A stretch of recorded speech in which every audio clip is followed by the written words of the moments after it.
Hello and welcome to Combat Talk Podcast. My name is Charlie, and we are joined here with Mr. Blake Perry. How you doing, man? I'm doing good, man. Thanks for having me. No Appreciate it. problem. No problem. It's about time we actually got an interview with so much scheduling and Yeah, right. yeah, it's about time. But where you joining us from right now? I'm in Woodland, California. Oh, so you haven't traveled out to Hawaii yet? No, tomorrow actually. Tomorrow morning I'll be flying out. Oh yeah, and in terms of preparation, how's that going for you? It's going awesome, man. It's been a super awesome camp. My teammates like Amini, Kapapa, Cesar Gonzalez, Terrence Saturn, they've all been there every step of the way, man. And I couldn't feel more ready. Been rolling with those guys each day, and I'm super excited, and I feel great, man. Can't wait to rock. And in terms of preparation, you said that everything was going well for you. Any changes in camp comparing from the amateur days now onto a professional level, even mentally or just in camp? I would say probably some of the biggest difference would be preparing for the time difference in rounds. Because amateur fights are 3 minutes a round and pro is 5. So just kind of get my body acclimated to that. And really, other than that, man, it's the life of an amateur fighter and the life of a pro fighter really aren't a whole lot different. You know what I mean? Both guys are in the gym every day training, and now you just pros get paid essentially, and amateurs don't. Of But course. other than that, man, the preparation's pretty much been on point, and luckily there was nothing I really needed to get acclimated to that I wasn't doing before. So. And talk to me about your amateur days. You were 4-3 in your amateur career. Correct me if I'm wrong, but you talked about it's the changes in rounds, but mentally, there's no difference for you, no? Not a whole lot, man. Just maybe a little more spotlight and stuff. Yeah, of And but course. I mean that's fun, man. Like I like getting to talk to you guys, and it makes me feel cool. So I'll take it. Just little things like that. But at the end of the day, man, when you're in there, it's not a whole lot different. Whether it's your fight, hotel ballroom, or a big stadium, it's kind of all the same. Once it gets started, it just feels like it's you and him in there, and you're so focused that all the outside stuff just kind of blends together. Yeah. And given your whole amateur fight, I want to talk to you about your most recent fight, which was the conclusion of your amateur career back in October at the Firepower Promotions. You came off a second round KO against Walter Shaw. Can you give us a whole breakdown of that fight? Yeah, man. So he stepped up because I originally actually had a different opponent.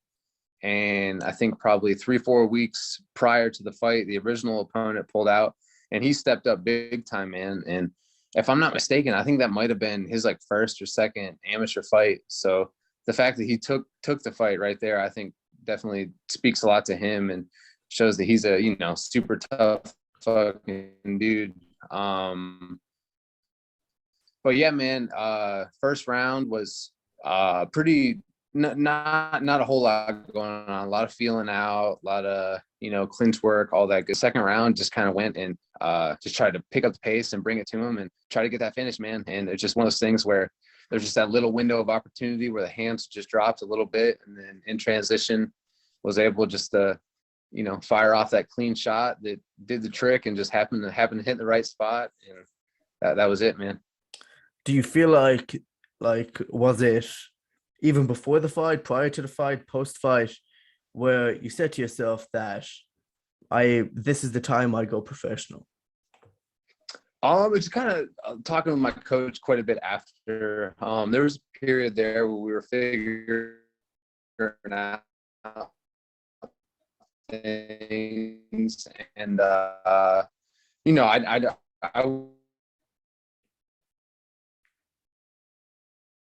wouldn't have went against what he thought, whether he if he wanted me to take a few more amateur, or if we decided that we were ready to make the leap. I would have trusted him, so we both felt that I was ready, and figured now or never, man.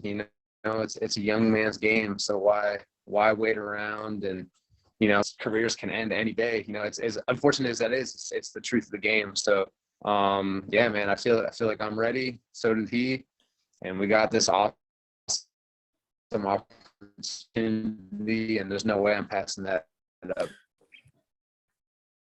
So Blake, tell me about your opponent, Makani Cooper. 1-0 as a pro. Thoughts on the guy? What do you know about him? Yeah, so I'm pretty familiar with the family, because his family's pretty real big in the fight world. He's got 2 other brothers that are professional fighters, and his dad was a big time professional fighter. So the family is definitely known for being hammers. But I've met him too quite a few times out in Hawaii and trained with them. And they're all good dudes, man. So yeah, super talented fighter, and yeah, man, I'm excited for the opportunity to go out there and do what I know I can do. Like I said, I got nothing but respect for everyone and the whole family, but I'm going out there to get a win, man. So I'm ready to rock. Stylistically, how do you see the fight from an advantage point against his?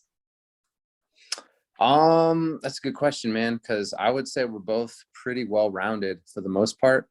So I think it's kind of just one of those things that whoever gets to their game plan first and sticks with it, and it's gonna be a battle, man. So just it'll be a fun one to watch. I really think it's gonna be a banger. So yeah, man, it'll be interesting. How exactly do you see the fight playing out? Oh, I mean, me winning, of course, bro. Of course. But yeah, I foresee like I said, definitely a battle. Go out there, and might not be the prettiest thing in the world, but definitely it ends with me with my hand raised. So I'm ready to go. Yeah. And of course, last question here. I do not want to take you up so much time, but No worries, man. let's say, of course, you're victorious, everything goes to plan, and you keep going mentality-wise, and camp's going great. Where do you see yourself up against the top welterweights, like in the whole Bellator division, like Michael Venom Page or Douglas Lima? Eventually, you're mentally wise, you're going to see yourself up against those guys. How exactly do you see yourself up against that type of standpoint? That's a good question, man. So first things first, after I get the win, I'm gonna go get the biggest poke bowl that they have on the Of island. course. And then from there, man, just keep sticking with it and having trust in my coaches, and just keep attacking, points to weaknesses, getting better and better. And there's no reason that I can't, it's limitless, So I think I can just keep getting after it, improving, and there's no reason that I can't see myself with those guys at some point, So all onward and upward, man. Great. Thank you very much for your time. That was it, Blake Perry. Do not miss this Saturday, Bellator 278. Best of luck, and we'll see you soon. Thank you so much. Thank you, man. Goodbye.